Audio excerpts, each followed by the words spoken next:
Hey, morning guys. Today we want to talk about pre-calculus.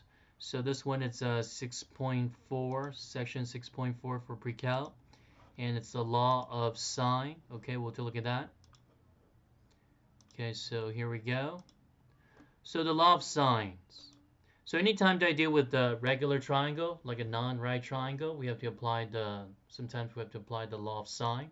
So let me show you that the derivation, the way that we set up the formula. So how the formula comes from.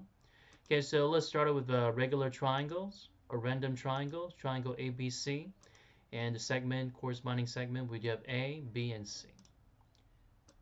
So let's start with a perpendicular line segment from vertex B to segment B right here. So let's say that you want to make a perpendicular line segment. So you see that we do have two right triangle. So let's say this segment right here is the height of the triangle.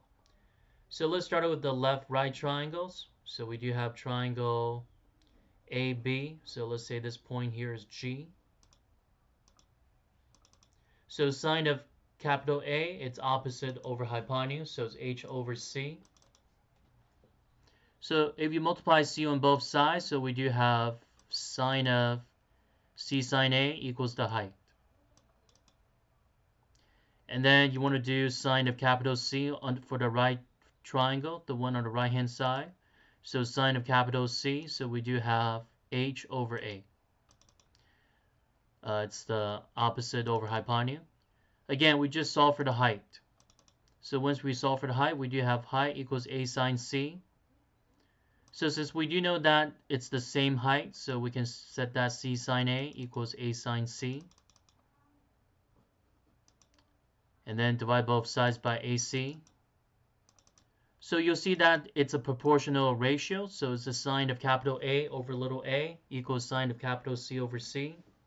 So sine capital A over A equals sine of capital C over C. So this one is part of the law of sine formula. But now, and for those you might be wondering, what about for angle B? And for angle B, it's pretty much similar to what we have for the ratio. So let's say that we do have another height.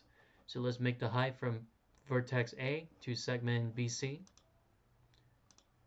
So we call that one, it's H1.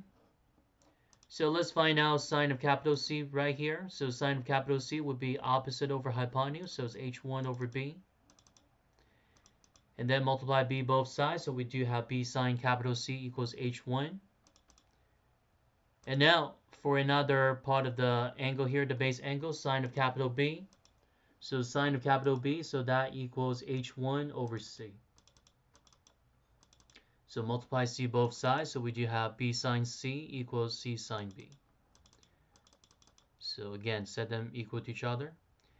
So now you want to divide BC on both sides. So you do have sine capital C over C is the same as sine of capital B over B. And you just set that equal to the original ratio.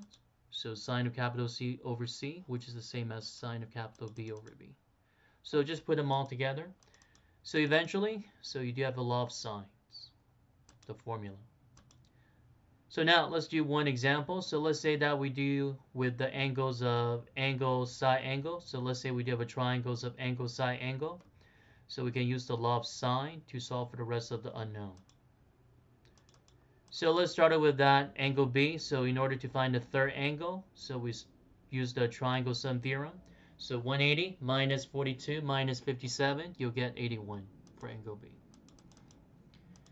And now to solve for A, so we're setting the ratios. So sine of capital A over A, and which is the same as the ratios of sine of capital B over B.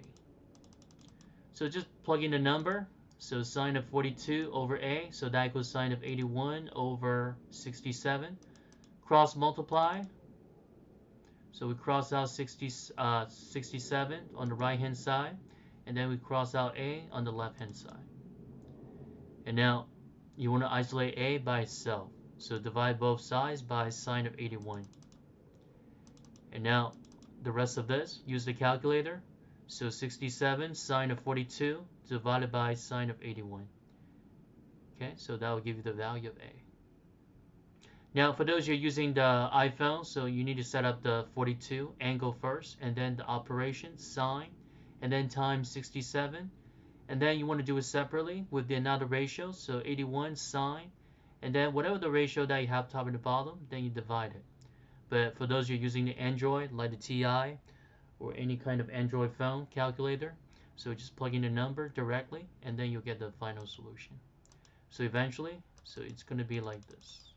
If you put in that into the TI with the parentheses, so A, what is that about? 45. So it's 45 units.